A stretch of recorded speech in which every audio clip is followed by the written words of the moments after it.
SBA Publications.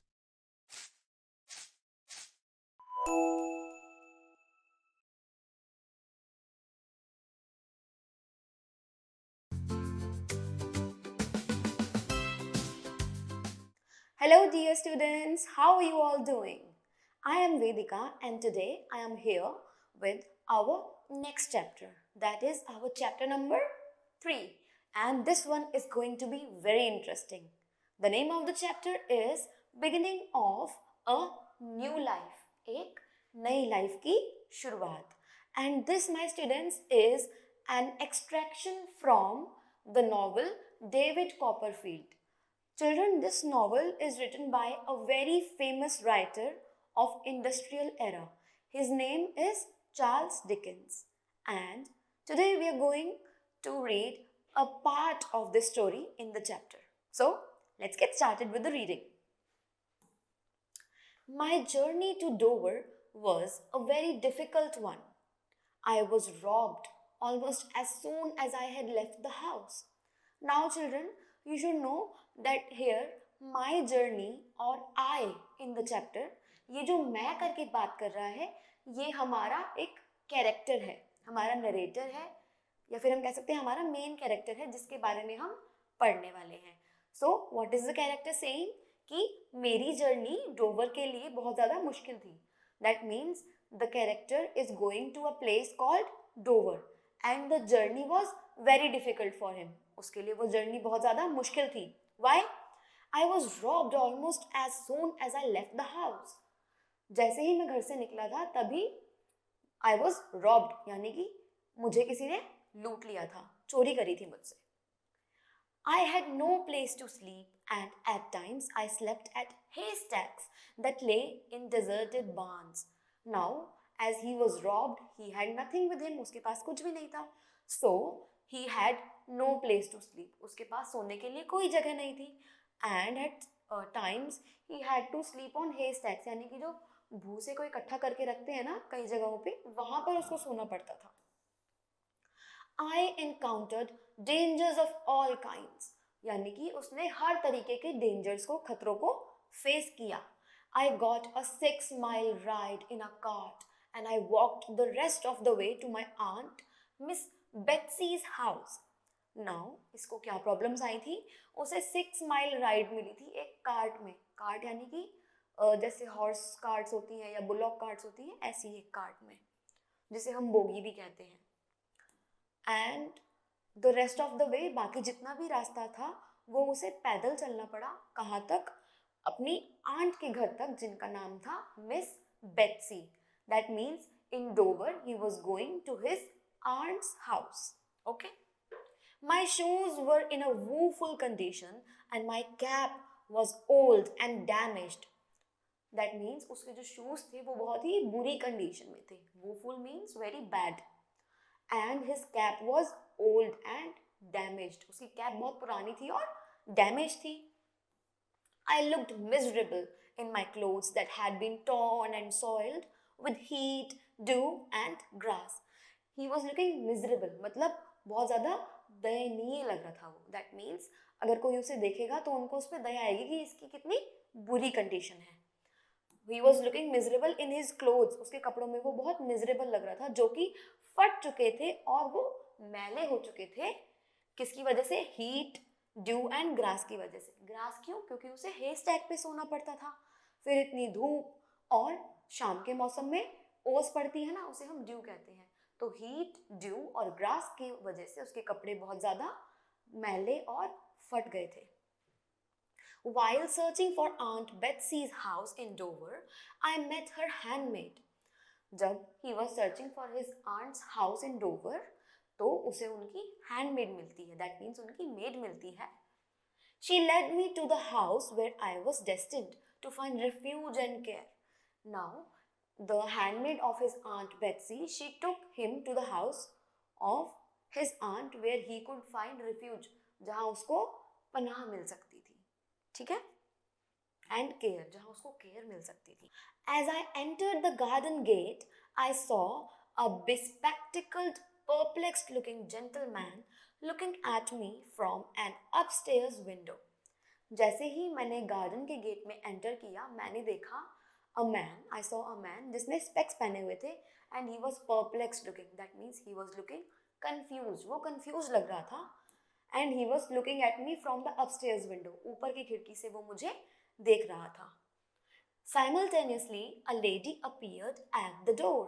तभी एक lady door पर, दरवाजे पर आ जाती है। Instantly, I knew that she was Miss Betsy because she walked out of her house just the way my mother had described her, my home inn at Blunderstone. Now, जैसे ही वो lady बाहर आती है, मैं समझ गया कि वो मेरी आंट बेत्सी है, क्योंकि वो उसी तरीके से बाहर आई थी जैसा कि मुझे मेरी मदर ने बताया था। Looking at me, she shouted, "Go away, no boys here."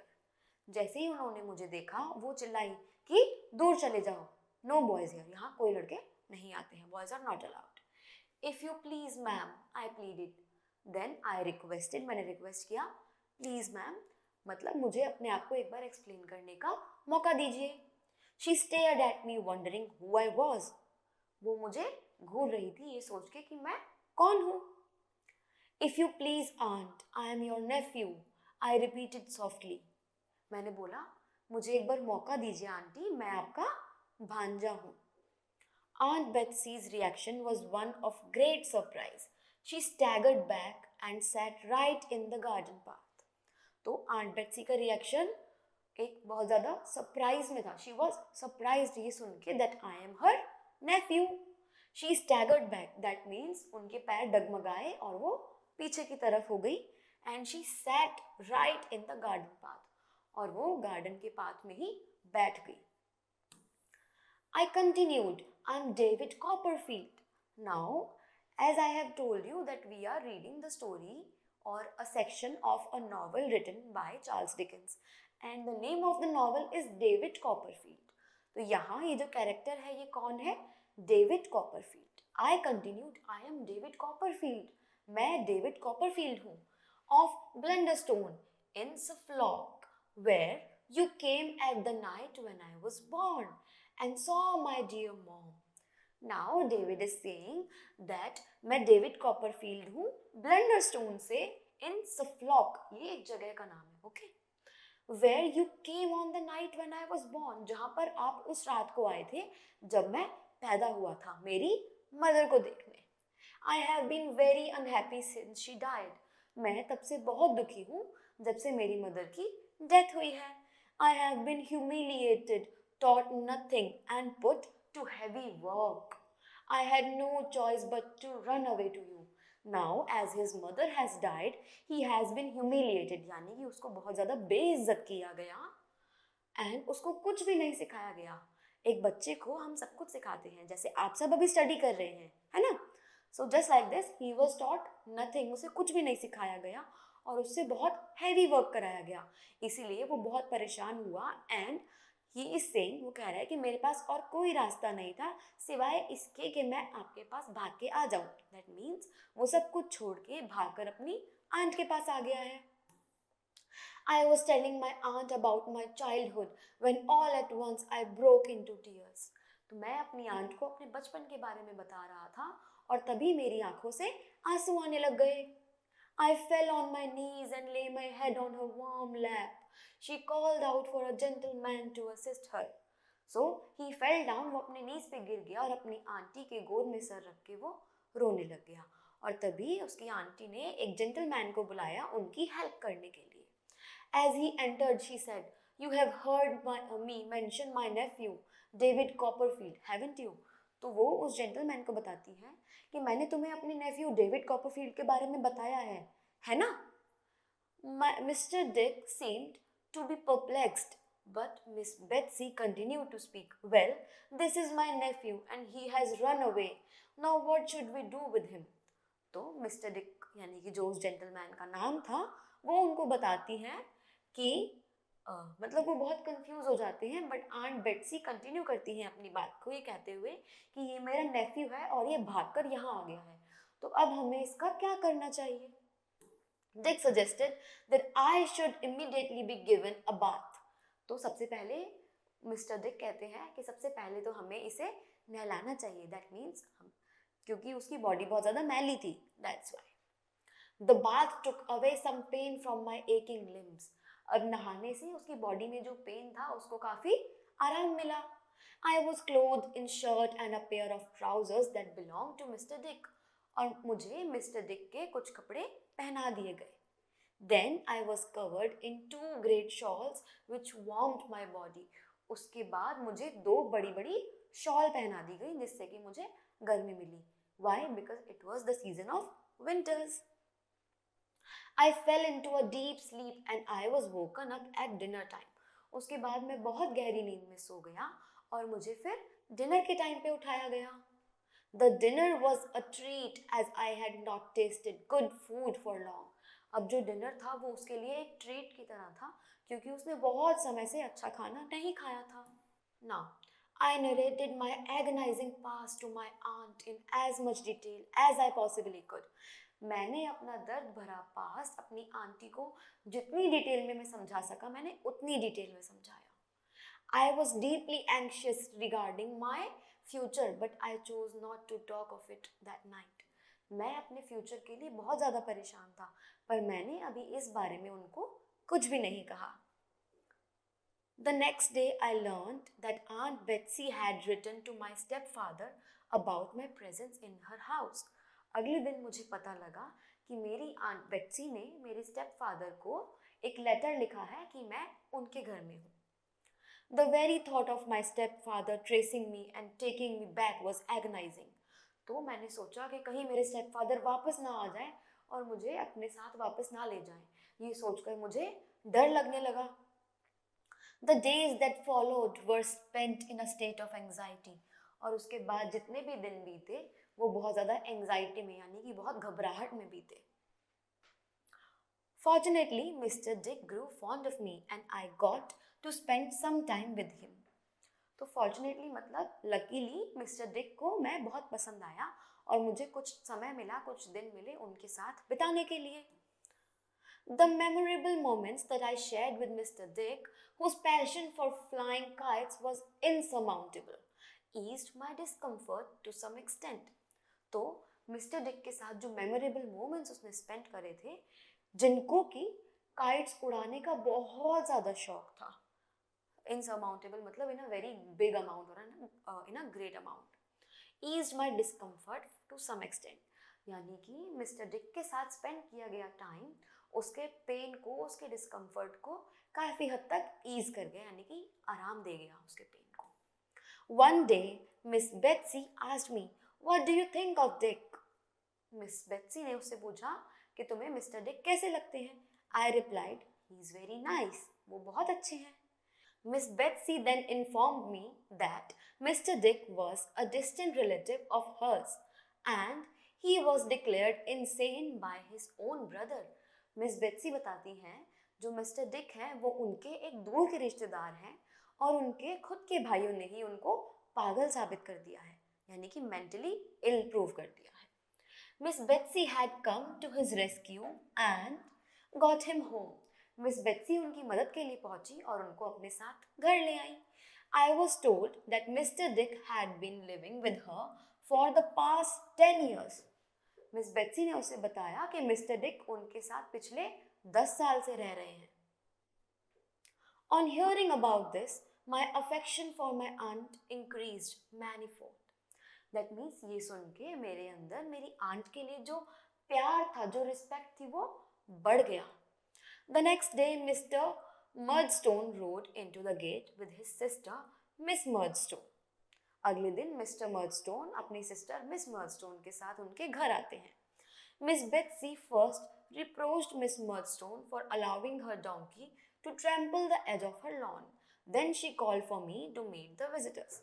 तो सबसे पहले मिस बेट्सी ने मिस मर्डस्टोन को कहा कि उनका जो डोंकी है उसको उनके लॉन के एज पर ले जाया जाए to trample.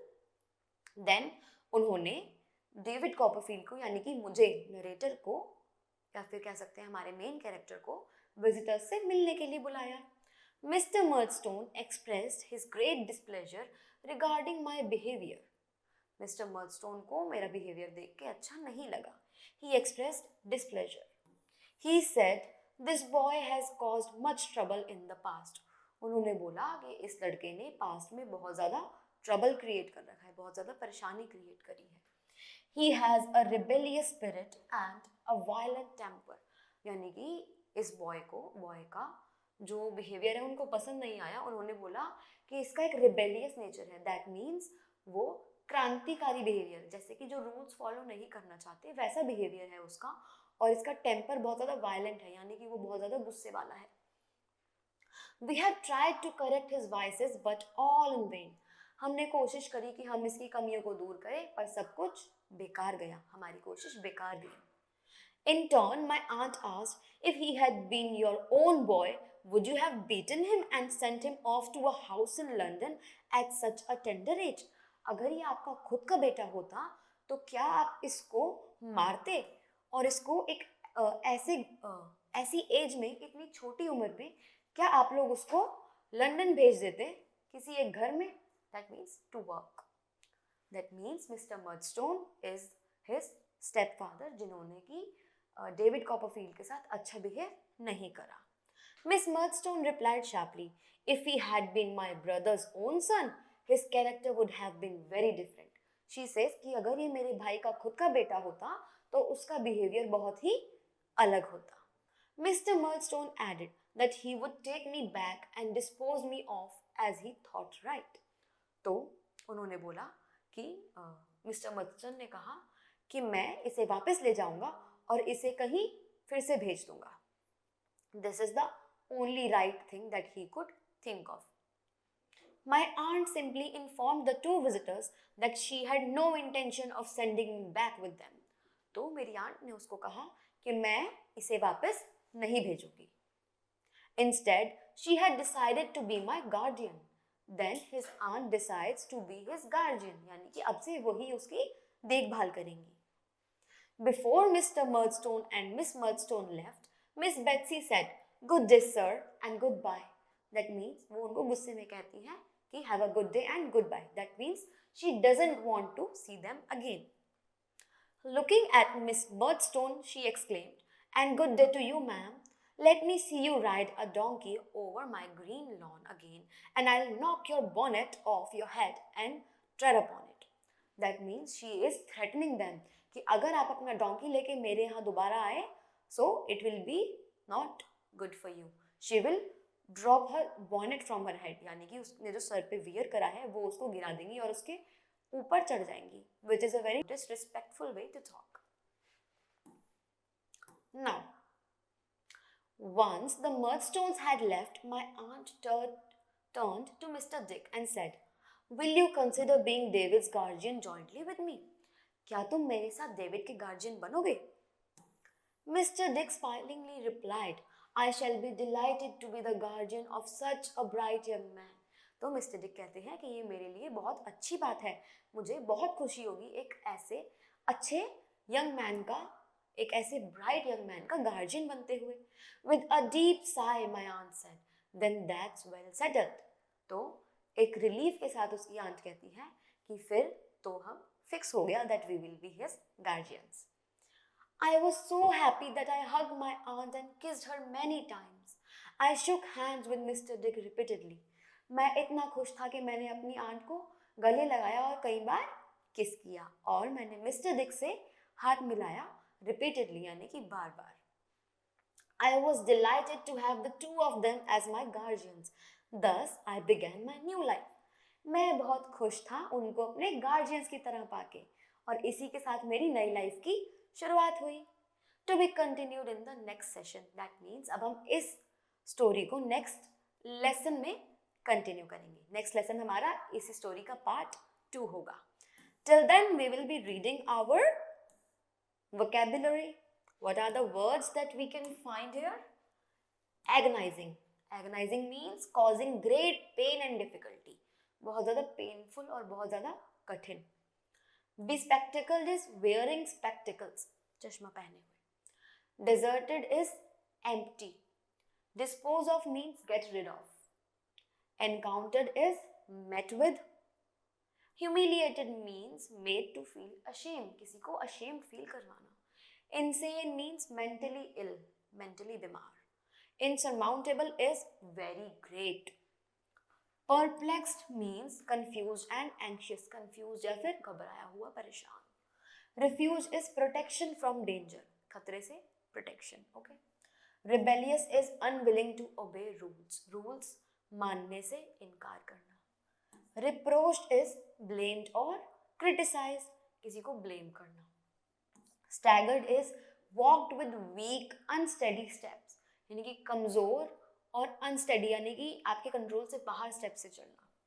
Temper is the way of feeling at a particular time, जो एक पर्टिकुलर टाइम पे जो वे ऑफ फीलिंग होती है उसे हम टेम्पर कहते हैं. Woeful is very bad, that I have already told you. So children, that was all for the chapter. I hope this was very interesting, and here we have some exercise, some questions that you have to do on the basis of the story that you have just heard. So now you have to do this, and till then, take care of yourselves. Keep studying. Keep on learning. I'll see you in the next video. Till then, bye-bye.